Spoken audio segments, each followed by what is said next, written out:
Welcome to the Illuminated Path podcast. I'm your host, Liv, founder of Eno Wellness Collective. My wellness journey started with yoga, which led me down the path of exploring healing modalities like meditation, breath work, sound healing, mindset work, and so much more. This exploration inspired my mission to help others find what lights them up. Get comfortable and curious as we learn from experts, teachers, and creators who are lighting up their communities and living an inspired, expansive life. Let's dive in. Welcome back to another episode of the Illuminated Path podcast. I'm excited to bring today's conversation to you all from someone who came into my world fairly recently, but who I instantly connected to, and I'm really inspired by her work and what she's bringing to the world out in Kauai. So Indivara Shakti, I met her not too long ago when I was hosting my retreat out in Kauai. And I recently joined her Master Muse program, which I'll talk a little bit about in this episode as well. And so what I notice about Indivara is she is super magnetic. She really is living an amazing, abundant life and really having a ripple effect with the people that she's teaching and training and connecting with. And so I'm excited to share her story and the amazing work that she's doing in this episode. So Indivara Shakti, aka Lauren Hirsch, is the founder and creator of Shakti Expansion Master Muse membership and the Shakti Space Trauma Informed Facilitator Training. She is a holistic trauma integration guide. She's a national board certified health and wellness coach. She's an expressive arts therapist. That's actually what we did in the retreat not too long ago. And overall, something that we really both connected on is that we are intuitive space holders. So Indivara holds a BFA degree in expressive arts therapy, as well as a master's of science degree in counseling psychology. She'll share a little bit about her background in that, working in the hospital setting and how that transitioned to what she's doing now. She's also a 500-hour international yoga and meditation teacher, and her work really specializes in Eastern philosophy, Reiki, mindful movement, guided visualization, and really restorative yin practices. So she has devoted the past 15 years plus to really studying these modalities with intention and weaving and offering an array of these mind, body, spirit tools to the people that she is serving and supporting. And so in this episode, I got to hear about her story, her background, how she moved from psychology and counseling into what she's doing now, leading both this amazing membership as well as trauma-informed facilitator training alongside all of the work that she's doing in Kauai with her community and with her sisterhood there. So enjoy getting to know Indivara. Let me know what you think of this episode, and let's dive in. Welcome to the show today, Indivara.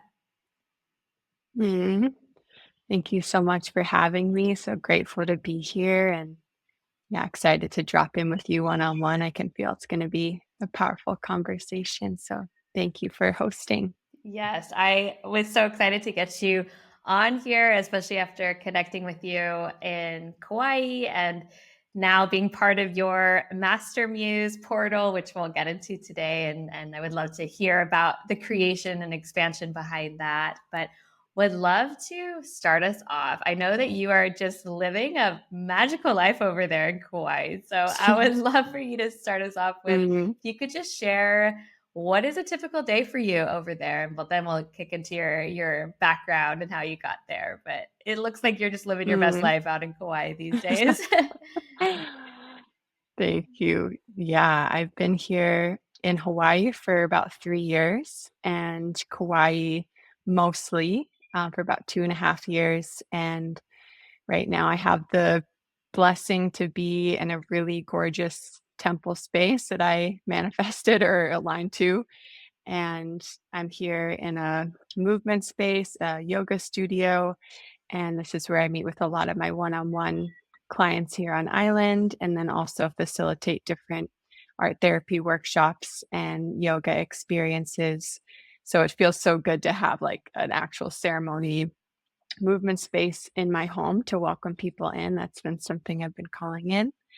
Um, and today I took my dog for a walk. I have a dog baby. We went down to Secrets Beach, went for a little run, swam in the ocean. There's like a natural spring there that you can drink water coming right out of the rock from the earth. And yeah, did my workout, cold plunge, swim in the pool, just doing my practices and feeling, yeah, it's super tapped in with source and spirit and feeling so healthy in my body and excited to, yeah, be of service and share what wants to come through. Yeah, so magical. And when I was in, this was my second time to Kauai. So I had gone 2 years ago to host a retreat, and then went back this past year to host a retreat, and stayed a little bit like before I came, a week before the retreat. So I got to really spend a little bit of time there, and there is something so healing about that island. So like Mhm, feminine nature, like in nature form, it's really coming through in that space. So I can see why people mhm, are attracted to be there and to heal there. And it's so incredible the work that you're doing too. So I'm excited to dive in, because I know you, mhm. like you said, you haven't always been in Kauai. So can you share a little bit with us? I know that you have a background in psychology, art therapy, yoga, like a lot of different modalities. So, can you share a little bit Mhm. about your journey to exploring these different paths? Yes, absolutely. Thank you for that question. So I say in my past life because it honestly feels like a whole other lifetime ago or multiple lifetimes. But I grew up in Massachusetts and I was very much so on an academic path in my early 20s and always knew, even as a child, that I wanted to help people and that I wanted to, you know, be this healer, this helper, impacting other people's lives. And sort of what was modeled to me within the environment of growing up in New England, which feels like a stark contrast to Kauai, just feels a bit more conservative. And I would say that the paths that were modeled for me within my culture, if you wanted to be a helper or a healer, was like a nurse or maybe a school teacher or a therapist or a social worker. Like those were the different tracks. And so I chose therapist and I went to undergrad at Endicott College. I studied art therapy and then I studied counseling psychology in grad school and spent a lot of time in hospital settings and was an expressive arts therapist in different psych hospitals for children, adolescents, and then also residential treatment programs for adults, and also working in domestic violence shelters. So, a lot of like classical mental health institutions. And I went in there with the purest intentions and, wanting to really share my light and my passion for expressive arts and bring in the mindfulness pieces. And I found myself, long story short, just like really burning out fast. The population I was working with in those settings were people who were in crisis and experiencing a lot of complex trauma. And I kind of took a step back and was looking at the common threads of the people that I was serving at that time. And I found that, these people weren't necessarily born with a heroin addiction or born with schizophrenia. It was that they were experiencing a lot of complex trauma throughout their lifetime and not having the support or the access to resources or modalities that were really helping them to heal at a root level. It was kind of like, what's the quick fix? What's the medication we can get this person on? What are the, um, yeah, these like different interventions to kind of like numb the symptoms, but not actually address like what is happening underlying that's contributing to this person's pain and suffering. And so yeah, I found myself not feeling in alignment with helping in those settings of fluorescent lights and pumping people up with meds and processed foods and, no access to nature really, and just didn't feel like a very free environment. And so at that time, being a very highly sensitive, empathic person, um, I really dove into my yoga and meditation practice at that time as a form of self care. And I would work really long hours in the hospital and then I just remember myself like crying on the train of public transportation, going to the yoga studio, rolling out my mat and feeling like that was my sanctuary to process all that I was experiencing within my work at that time of like really being front lines of helping people in crisis. And it was in my yoga practice, like in Shavasana specifically, when I felt really open to connect to source and the divine, that I kept hearing, quit your job, go to Bali, do your yoga teacher training, move to California, and just start over. And I like kept hearing that sequence like over and over again. I'm like, wait, what? And I really sat with it and I'm like, that actually sounds a lot more aligned, exciting, joyful, peaceful than my current reality. And even though I had invested like thousands, tens of thousands of dollars into my education and training to be this like prestigious therapist in a hospital in downtown Boston, I was like, it doesn't feel true to my soul. And I felt like I was doing it more from, yeah, maybe to appease like my family or my friends at the time or my ego. And it didn't feel in alignment with my heart and my soul. And so I did it and I did my eat, pray, love journey. And I went to Bali and I was pretty young at the time. I was like 25, just went by myself. And yeah, I really felt like it was this rebirth and this big opening and awakening to my gifts being in that environment and really devoting to my practice full time. And that was the beginning of when I started my business and my offerings, moving to San Diego and really starting over and carving my own path. So that's a little bit of my background and a piece of the journey. Yeah, I didn't realize that we both have Bali and San Diego as part of our paths. I did my yoga teacher training Oh, in Bali as well, and it was definitely one of those wow. places that I like that Bali will call you in, like if Oh, Bali yeah. is ready for you to go, like you're going. And so even, this summer I have a retreat happening there and I'm extending my trip a little bit longer, and such a special place. And I went to college in San Diego, so definitely familiar with San Diego. Spent a couple of years there. So you were hearing this call of like, go to Bali, do the thing, move to California. So when Mhm. you got to California after kind of being in the eat, pray, love, moment in Bali, what was that like to land on the West Coast and to really start to develop this new chapter? Yeah, I love that we have these parallel paths and we're orbiting each other over the years and attracted to just similar frequencies of places. And in terms of when I started over in San Diego, I want to be really real that it was a super humbling experience to start over and feel like I really didn't know.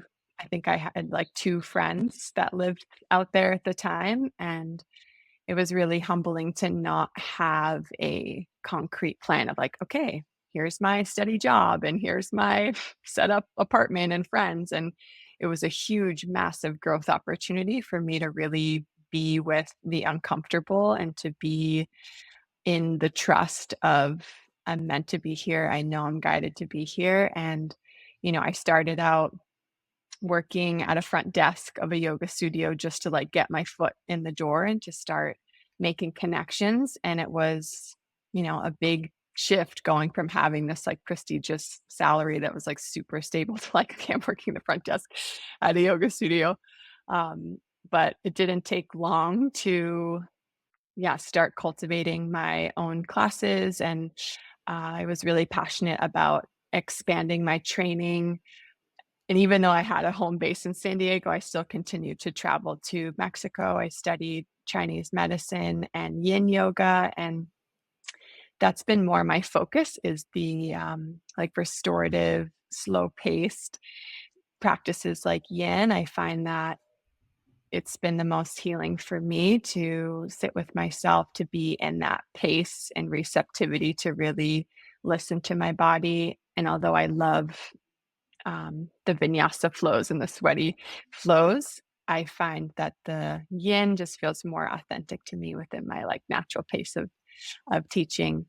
Um, and then started to cultivate my own retreats in San Diego, different wellness retreats at this beautiful lavender farm there, um, and some places on like oceanfront properties. I would just rent different houses and Airbnbs and incorporate in sound healing and different plant-based foods, and then just continued to grow and took a group down to Costa Rica, which is really beautiful. Um, and yeah, I just want to, I guess the point I'm wanting to bring across is that it took me like putting my ego to the side and just like building from the ground up over again, one brick at a time, but knowing that the new house that I was building was more in alignment with my soul calling and my heart.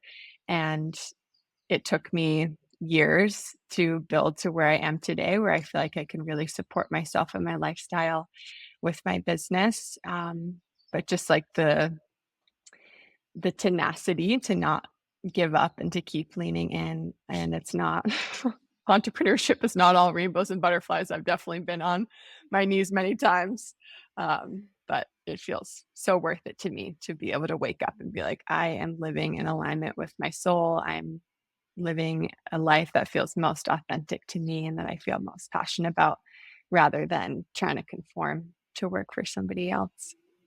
I so feel that. And I could even say that I've had when you talked in the beginning about like your past life, like I definitely feel like I have that as well. Like my like deciding to follow the call to do what I meant to do, like kind of like the pre and the post.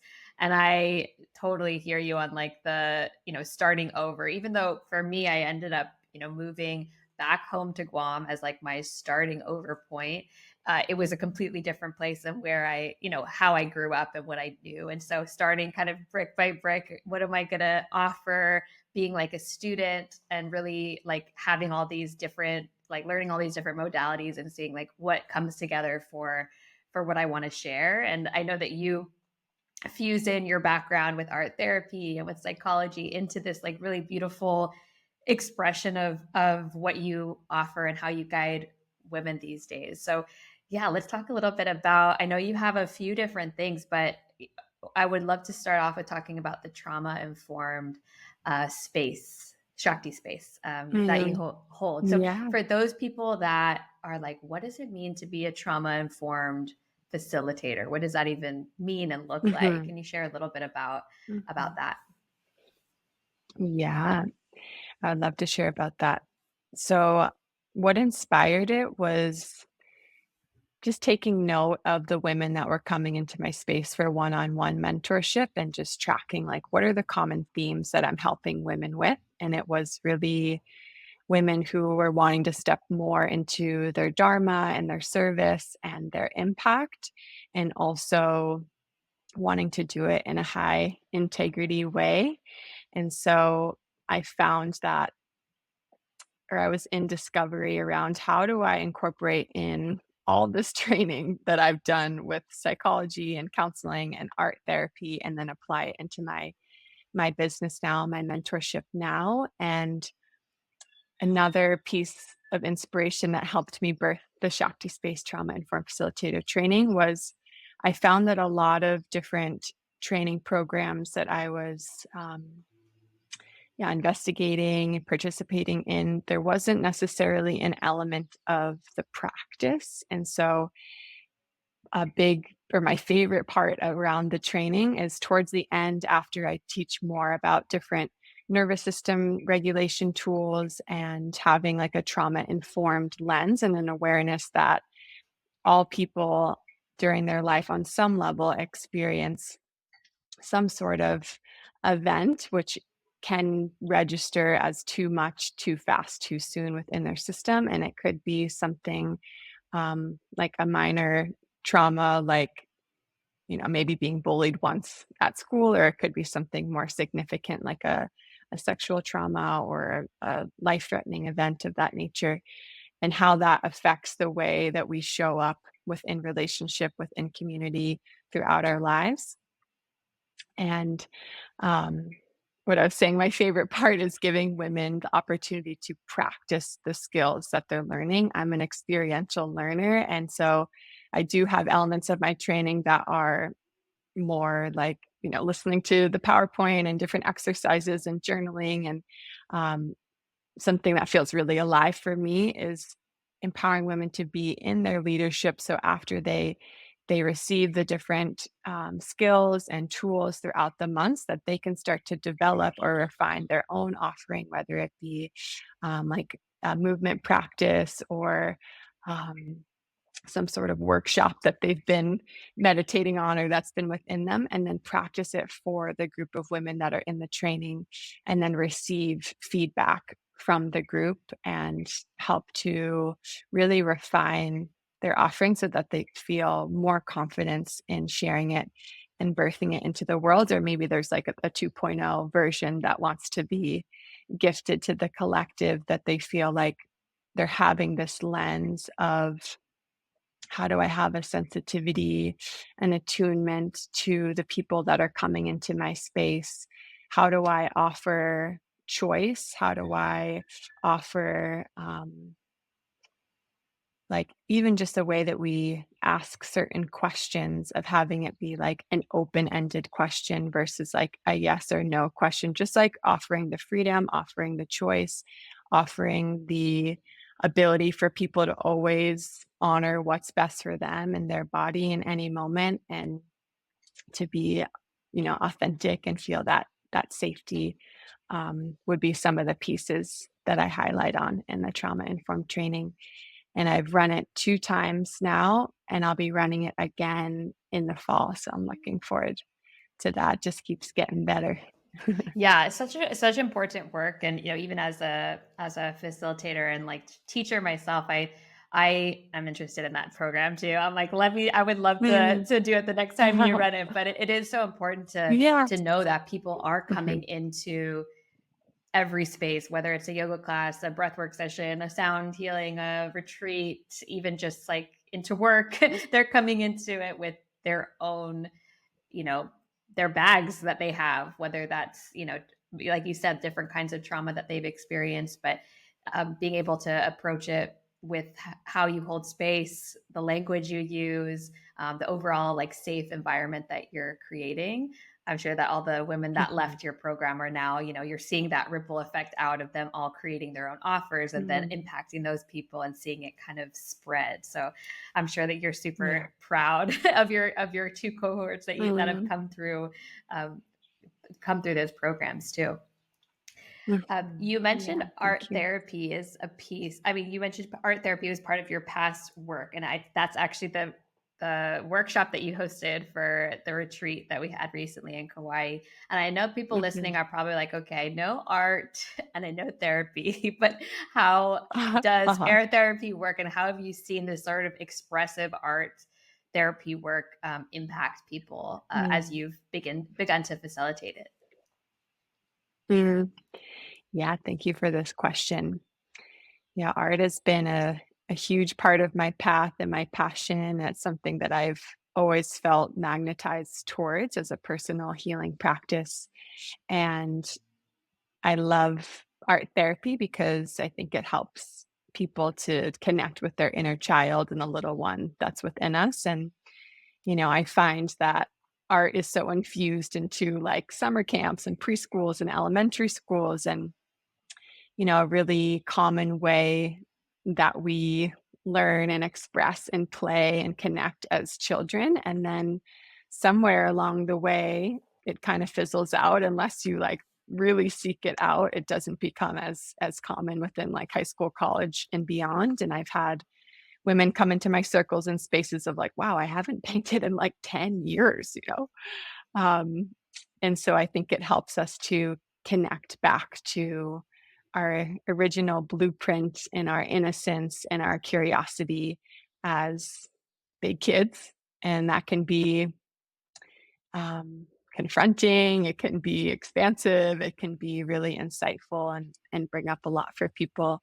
So that's one intention, is to let go of any stories or narratives that we're not artists, that we're not good at this, watching the part of us that might be focused on the end product or wanting it to be perfect, and um, just getting lost in the process, or immerse yourself in the process of creation. And that was some of the feedback that I received from the retreat that I shared with your ladies in Kauai. It was like, wow, that was like a time warp. Like that went by so fast. I was having so much fun, and I, haven't created like that in years. And it was really special to, yeah, co-create that experience with you. Um, and in terms of art as therapy, I find that art is a way for us to move energy through our being, through our body, something tangible that exists outside of the self, that can act as a mirror, as a yeah, this like treasure chest where we can see these different parts of us that want to come through, and to gain greater insight around aspects of self that can't be communicated through words. And some of the populations that I've worked with are, children with special needs, or children who were in hospitals or domestic violence shelters. And I find that for all of us, there are aspects of our emotions, of our story, of what we're experiencing, that exist beyond just being able to have like a cerebral cognitive language around it. And for me, it feels incredibly cathartic, and yeah, just like so nourishing and insightful to be able to have it something exist on like a canvas or a page outside of me, and have like that time capsule to look back on in different chapters of life, of who we were in that moment or what we were moving through. So long story short, another way for us to communicate beyond words, and can be, yeah, can really bring through a lot of golden nuggets if we give it the chance.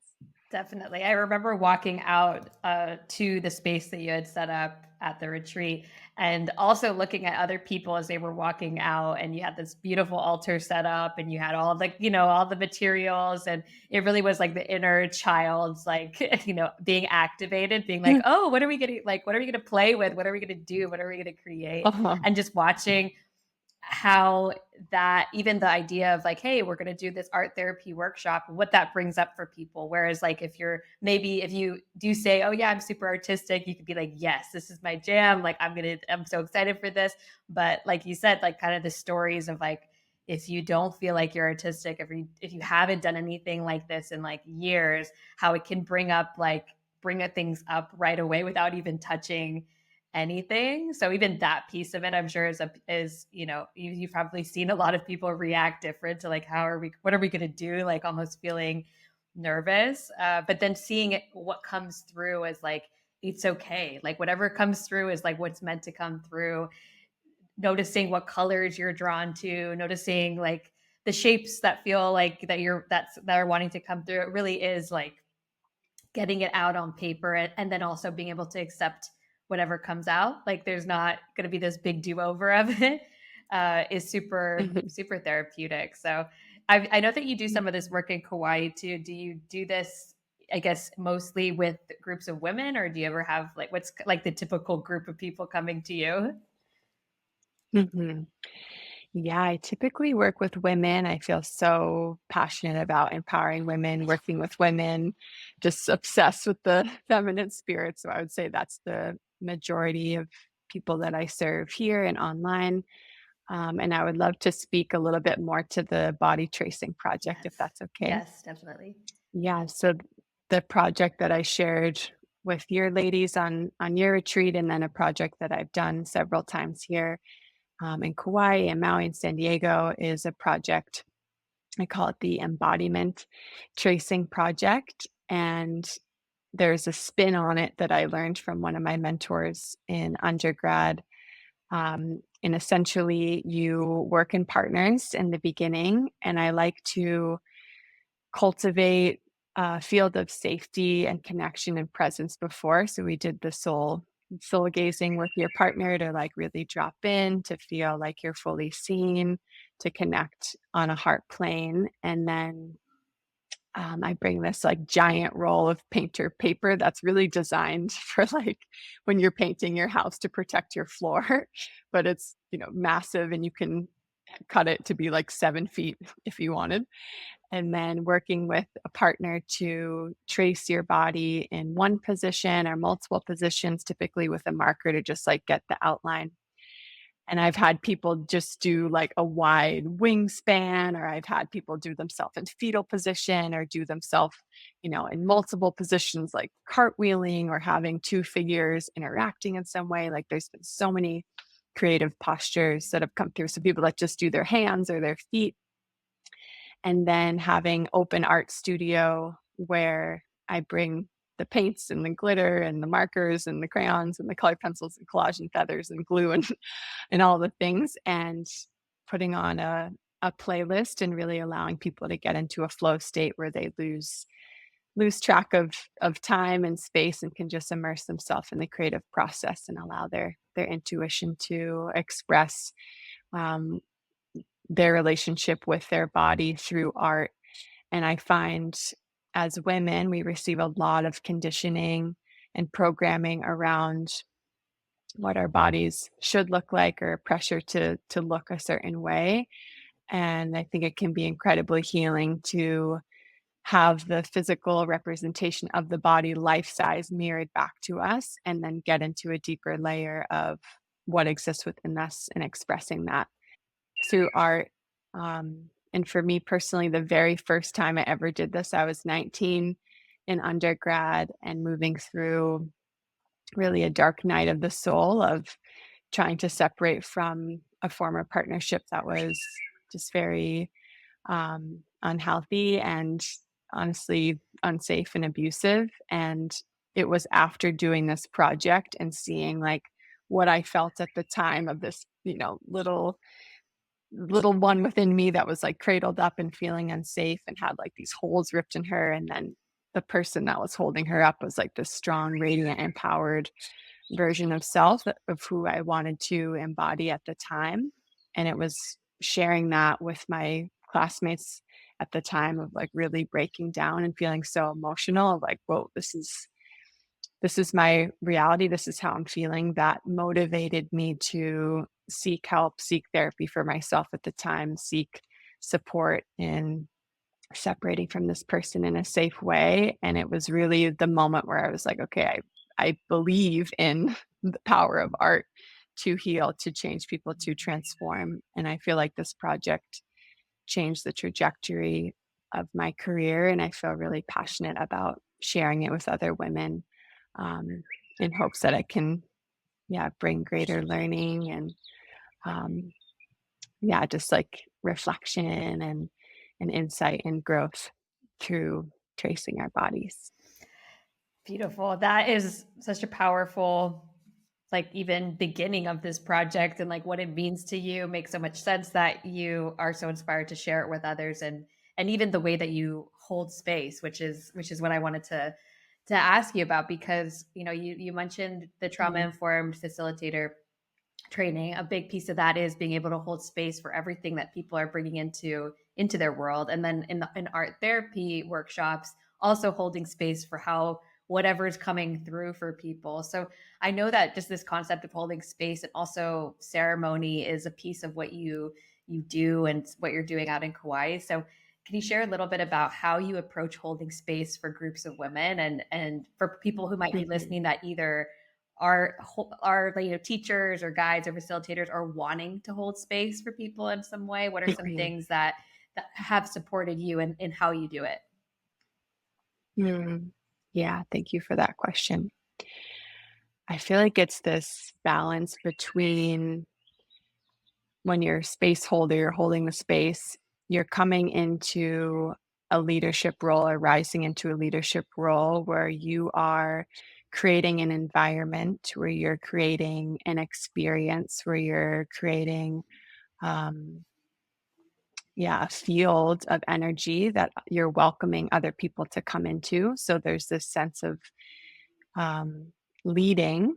so that people feel safe to be guided and to come in, that it's not just this like loose and disorganized experience. So there is this sense of leadership. And then within that, allowing people to feel a sense of freedom, like I mentioned before, to care for themselves, to feel like they can really tap in. And if they feel like they need to step outside for 10 minutes and just like lay in the grass, or if they feel like they need to cry into a pillow, or if they feel like they need support, additional support, or they feel like, um, yeah, like whatever is moving through them is safe to be expressed and to be revealed and to be loved and accepted in that.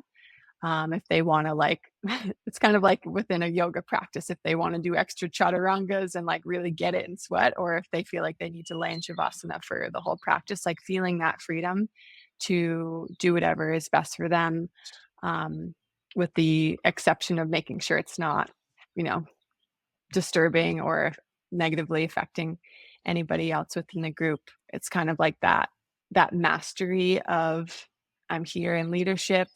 I am tracking and being attuned to the 10, 20 women that are in this space, and also allowing there to be a freedom and an ease and an authenticity that everybody is doing what's best for them.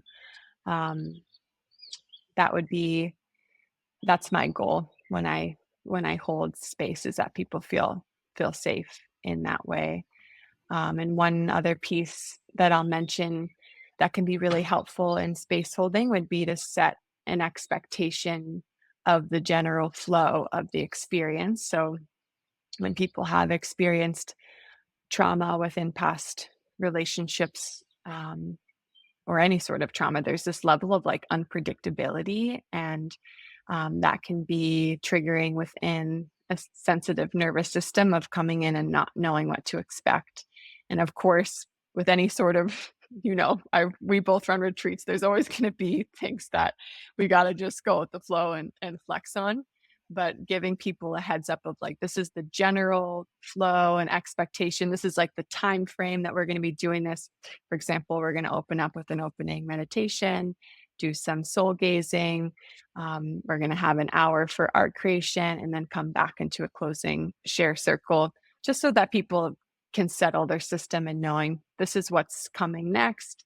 There aren't going to be any like massive surprises coming in. They're consenting to the experience. Could be one simple example of having a trauma informed approach to leading groups. Yeah, I definitely noticed that with retreats, right? Where most of the people coming into retreats, they're used to being the ones in control, like they're holding the household, or Mm, they're doing everything. Where letting go of like, okay, we have everything planned. We know what you're going to eat. yeah, We know like where we're going. You don't have to organize anything. Like just setting like yeah. the expectation that here's what's happening generally, like allowing some space for obviously some retreat flexibility, but generally just having like a flow allows people to be so much more at ease. And one of the things I say in my yoga classes, because people often are coming into my classes like all levels, some people that come every week, a lot of people, like a lot of times we have a mix of like there could be someone coming for their very first time, and then we have like another teacher that's in the class, so like the range is so wide. So I'm always trying to be super inclusive in my like language that I'm using in my classes, and even just saying like, I love to see people do different things. I don't take any offense to someone, doing child's pose here, doing shavasana here, doing a chaturanga here. So I kind of let them know that I like that, right? I appreciate that, and take care of your body, honor it exactly how it is, take it up or down a notch as needed. But sometimes I do notice, I'm trying to be super inclusive through the class, and so Mm, allowing that to also be like clear in my teaching. I'm like balancing balancing those pieces always with such yeah. a wide range. But uh, I'm excited to share a little bit about like what the other work that you're doing too. So you have the facilitator training, you have Mhm. art therapy, and I'm sure a lot of people listening are going to be like, I want art therapy, or how do I connect with this Yeah. type of work? So Mhm. After I came back from Kauai, obviously we're in each other's worlds now, and I saw that you were hosting or starting this Master Muse, which I love the play on mastermind.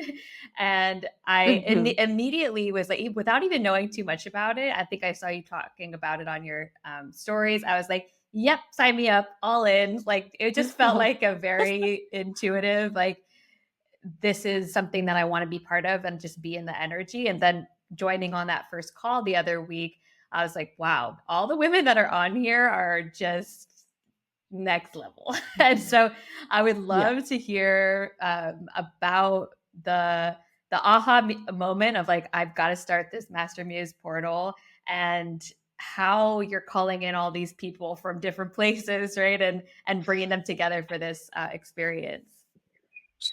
Mhm.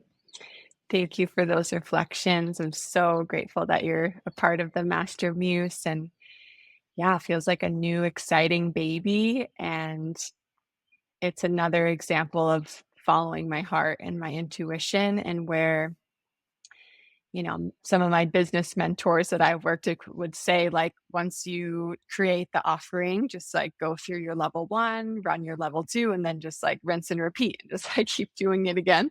And I know, of course, I'm going to do the trauma informed facilitator training, but I found myself, yeah, just feeling like there's something else that wants to be birthed through me in terms of community, and having a space where women that have gone through one-on-one mentorship with me, or have gone to my retreats or offerings, or gone through the facilitator training, or just women that are in my fields, where we can come together in a space that is inspiring, that feels like an amplified field of growth oriented women, where we um yeah, can have this level of accountability and feel like the momentum in the field, like we are all passionate about sharing our gifts with the world. We're all passionate about being of service, of being in relationship with spirit and source. And um, yeah, I feel like it's one of my superpowers is just attracting incredible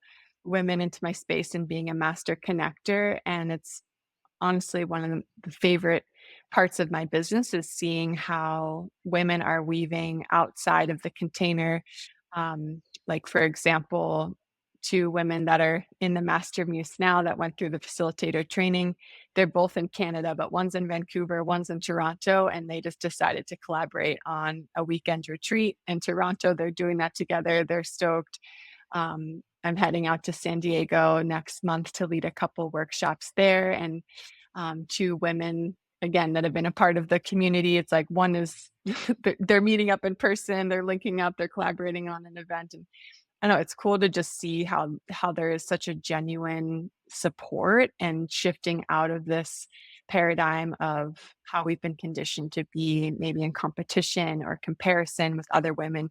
Maybe if they're doing a similar line of work, they might be like, "Oh, I don't want to support her. It's, what if she like takes my clients," or whatever the illusion is that people could think. It's like a genuine, like, wow, I see you, I support you, your work feels so aligned with me. Like, how can I hold the prayer with you for what you're creating? How can I enhance what you have? How can I support your vision? How can I show up for you? How can I offer some honest, genuine feedback? It's like just creating a culture like that lights me up so much. And yeah, I'm excited to see how it continues to grow and evolve. It feels like a new little baby, but it feels like there's a lot of momentum in the space. And yeah, I feel really excited about the different healers and teachers and guides and coaches and artists and entrepreneurs that are being magnetized into the space. Definitely, and that word magnetized is definitely, I feel that in the group, and even the buddies that you paired us up with for this month. My buddy is doing or has a psilocybin chocolate business, right? And we're voice noting Uh-huh. each other back and forth, and like she's sharing with me her vision board and creations for what she's doing. I'm sharing with her like my Wellfest Amazing. mood boards, and we're like voice noting back and forth. And she's like at this conference, and I'm doing this, and we're really connecting in that way of like just supporting each other when we don't know each other at all, right? You're just like you're buddies for this month, and all of a sudden we have like Mhm. 8-minute voice notes to each other. So Amazing. I think people are Mm. connected in, and even before I found the group, I like the message that kept coming through for me was like get into the room, right? Get into the room. I wasn't sure what Yeah. room that was meant for, but it's just like get into the room of being around other Mhm. like-minded women that are on that elevated frequency, that are trying to bring these gifts through and all over the world too. I mean, kind of making those little connections. Mhm. So I appreciate you for Yeah. being the magnet and for like holding space for people to come in. And I'm excited I'm in for the ride for the year. So I'm excited to Oh. Uh-huh. see it expand too. So one word that came to mind as you were speaking to is just this idea of sisterhood. And I know this comes up for Mhm. a lot of my clients too, and in my community is like people that are craving sisterhood, people that are creating even just more aligned relationships and aligned friendships. And I know from Yeah. being in your orbit for a bit that you have this amazing community of people, whether that's in Kauai or just sprinkled around the world. That is that sisterhood connection. So tell me a little bit about that. How do you kind of draw in these aligned relationships? And also for people who are maybe seeking that, which I know is a theme that came up on Mhm. the group call, like how would Mhm. you invite people to even just start, calling in aligned, aligned sisters? Mhm. Yeah, thank you for reflecting that. It feels like one of the greatest gifts of my life are the women that are in my life, and it's what I attribute to so much of my personal growth is having created intentional community around me of women who I feel like are genuinely expanding me. It's like this is what inspired the Master Muse expansion portal. It's like being around people who are expanders or have certain aspects of self that when you're in their presence kind of like draw that out of you. Um, I think yeah, I'm just thinking back to different seasons of my life where I felt honestly really isolated, where I felt really alone. And I think a lot of it was when I was in the beginning of my awakening or remembrance or whatever you want to call it. Um, I used to be a big partier and a big drinker, if you can imagine that, just booty dropping in the club, like just again, past life thing. And that was sort of the people that I surrounded myself with is people who are wanting to engage in those activities. Um, and not to go on a huge tangent on that, but I found that when I decided that I didn't want to engage in those activities anymore and I wanted to focus more on, eating plant-based foods and meditating and not drinking or smoking, that was when there was kind of this ruffle in the field or people weren't in as much alignment and maybe projecting onto me the fact that I was wanting to change and grow and shift. And I want to say this in the most compassionate way. It might come across as not sounding that way, but one of my mentors says that elevation requires separation and that there can be a season of lovingly just creating a natural distance from people who aren't in alignment with who you're becoming. And, the people who are going to love you and accept you and support you and all of your changes and growth, like they're going to continue to be in your lives and not to force any sort of connection out of like guilt or obligation.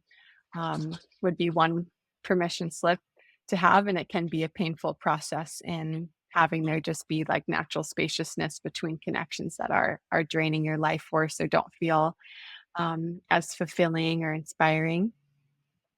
And yeah, I would say, like you were saying, get in the room, like seeking out the retreats or the women's circles or the ceremonies or the yoga classes or just getting into the environments that you feel like you're going to be exposed to people who have similar values, who are investing their time and energy in activities that are nourishing, that are healthy, that are like elevating them.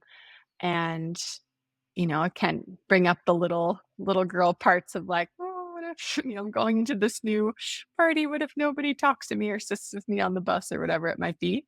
And just having the courage to put yourself out there and to be authentic and to be weird, like be in your range and not feel like you have to be perfect. And the more I find that I can just be authentic to who I am, that's how I'm going to attract people into my space who love me for me and not like this projected version of myself of trying to conform to appease other people.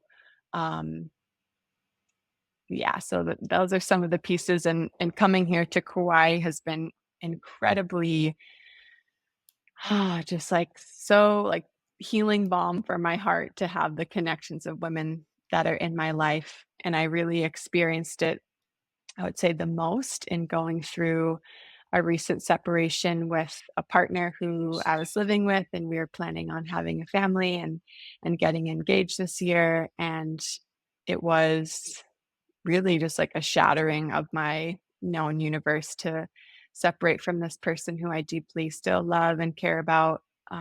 We're just not like a nervous system match. We're soulmates. We're just not a match long term, and ultimately needed to choose myself. And in that realization and in the grief, I found that the women that really showed up for me in that transition, and I mean, I'm sure anybody listening to this has gone through some sort of heartbreak in their life where it feels earth shattering and incredibly painful. And there can be parts when it's like hard to even do the basic things like sleep through the night or prepare food and eat. And to have women showing up and caring for me and bringing me food and holding me when I cry. And I was like, wow, like this is the type of connection that I've been desiring my whole life within community, and just wanting to give myself credit for this is how I show up in relationship. And I really, I mean, I love my people and we attract what we are. And so I think one of the other pieces would be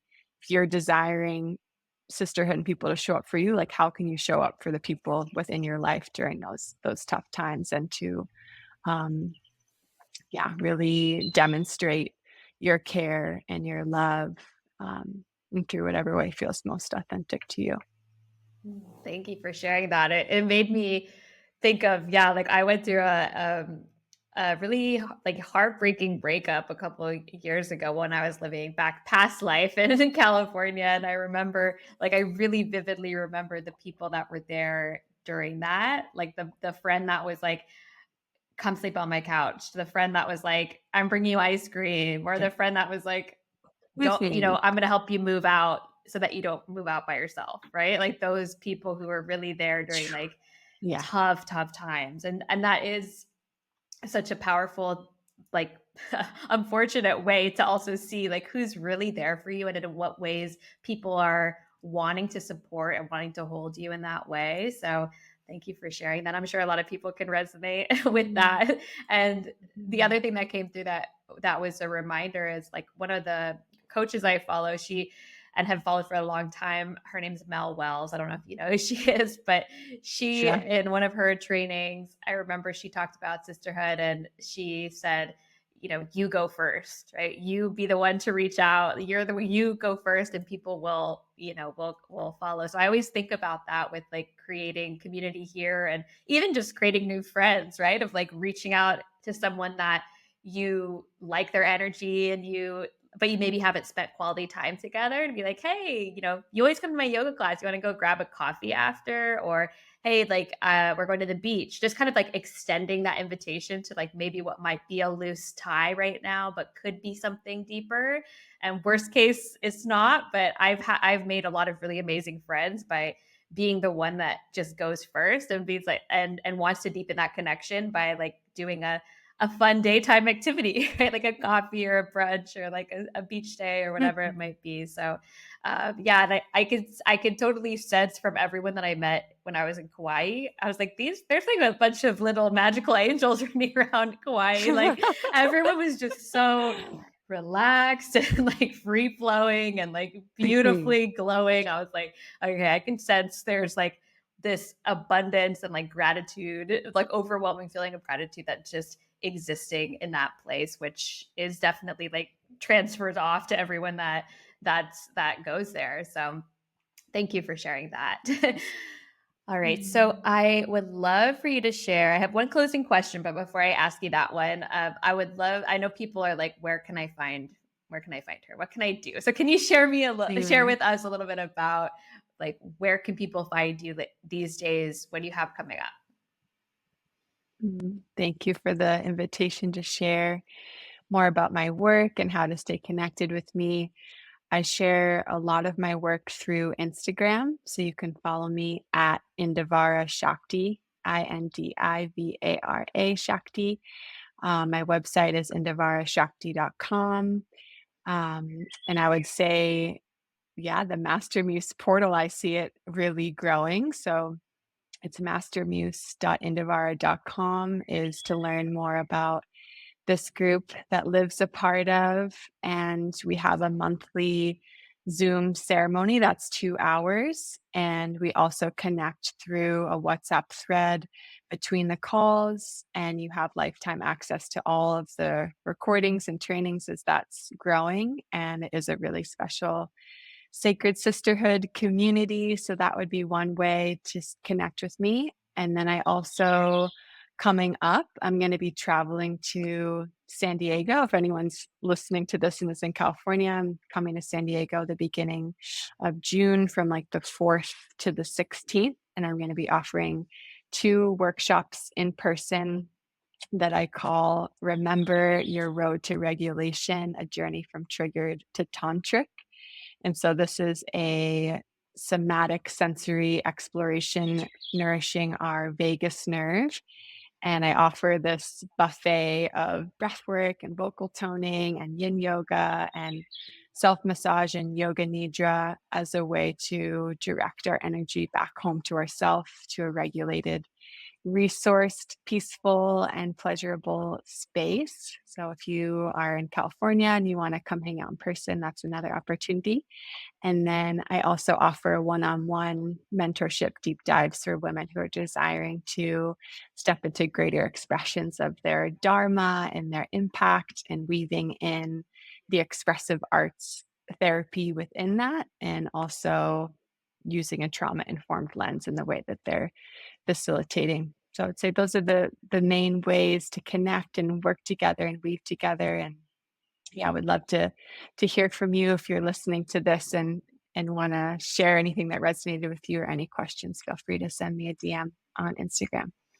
Amazing. Yeah, I definitely have some listeners from California. I feel like all the places I've lived previously, it's like bringing, weaving Mm, together different, parts of my life, whether it's Guam or California, West Coast or Amsterdam. So it's always interesting to see the analytics of who's listening to the podcast. Being like, oh, people are, it's being shared in other countries and other places. So I'm so cool. excited to have people get in like you said, weave into your world too. So thank you for sharing. Mm, So my final question I close every podcast with is, what is lighting you up these days? what is lighting me up these days? Besides the birds in Kauai, because I hear the beautiful like chorus of birds that are just, I'm like transported back to being there, just hearing the birds in your backyard. Oh, wow. Yeah, the birds are really special. I mean, I would say the nature and the aliveness and the mana of this island. I feel her pouring into me every single day, and it really fuels my creative energy to be spending time outside in nature, hiking, going to the beach, being in the ocean, being in waterfalls. And yeah, I feel just so incredibly blessed for this choice that I've made to be here and know that it's, you know, I'm here in this season of life. I've been here for 3 years.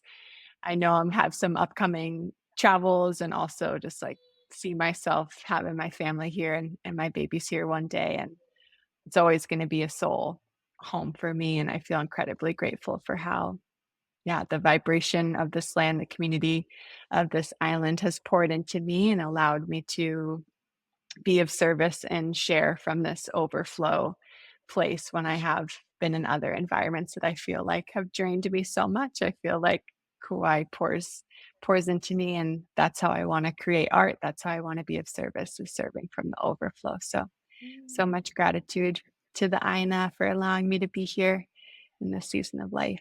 Mm, beautiful. Thank you for sharing. Thank you for being here, for spending time. I'm so excited to stay in your world over this year through the Master Muse, Mm, and to continue to see what comes from it. So again, thanks for your time today. mm. Thank you so much. Thank you for having me. Thanks for listening. If you like this episode, please rate and review, and don't forget to subscribe. Learn more at enowellnesscollective.com and connect with us on Instagram at Eno Wellness Collective.